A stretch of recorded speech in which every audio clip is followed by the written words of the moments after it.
আসসালামু আলাইকুম বন্ধুরা, আজ আসলাম আমি ময়মনসিংহ জেলার ময়মনসিংহ সদর পরান গ্রামে একটি কালিম পাখির খামারে।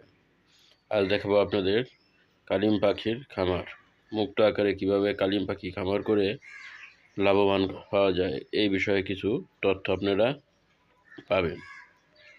আপনারা এখন দেখতে পাচ্ছেন এখানে 10 থেকে 15-20 দিনের বাচ্চা কালিম পাখি সাধারণত মুক্ত আকারেই পালন করা যায়। এরা দেশি মুরগি যেরকম পারে ঠিক সেভাবেই মুক্ত আকারে লালন পালন করা যায়। এই কালিম পাখিগুলা মানুষ শখ করে লালন পালন করে থাকে। পাখিগুলা দেখতে অনেক সুন্দর। আপনারা দেখতে পাচ্ছেন দেশি মুরগির মতো মুক্ত আকারে এই পাখিগুলা পালন করতেছে এবং দেশি মুরগির মতোই ওরা মুক্ত আকারে লালন পালন করলে নিজেদের খাবার ওরা নিজেরাই জোগাড় করে থাকে। এরা ঘাস, পাতা, পোকামাকড় সহ যাবতীয় খাবার খেয়ে থাকে। এদের পালতে দানাদার খাদ্যর বেশি প্রয়োজন হয় না, সাধারণত প্রাকৃতিক খাবার এরা খেয়ে থাকে। এই কালিম পাখিগুলা 7 থেকে 8টা করে ডিম দিয়ে থাকে। মোটামুটি 6 মাস বয়স থেকে তারা ডিম দেওয়া শুরু করে।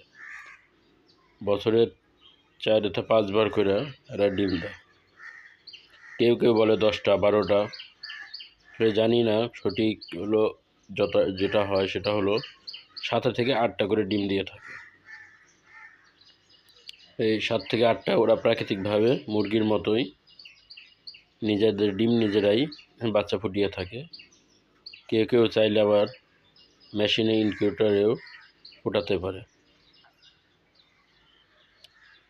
এরা মুরগির মতোই বাচ্চাদের নিয়ে নিজেরাই ঘুরে এবং তাদের খাবার সংগ্রহ করে। এদের রোগবালাই খুবই কম। মুক্ত আকারে পাললে সাধারণত বেশিরভাগ লোকই এটা লাভবান হবে। এদের কোনো ভ্যাকসিনও করা লাগে না। এদের রোগ প্রতিরোধ ক্ষমতা বেশি।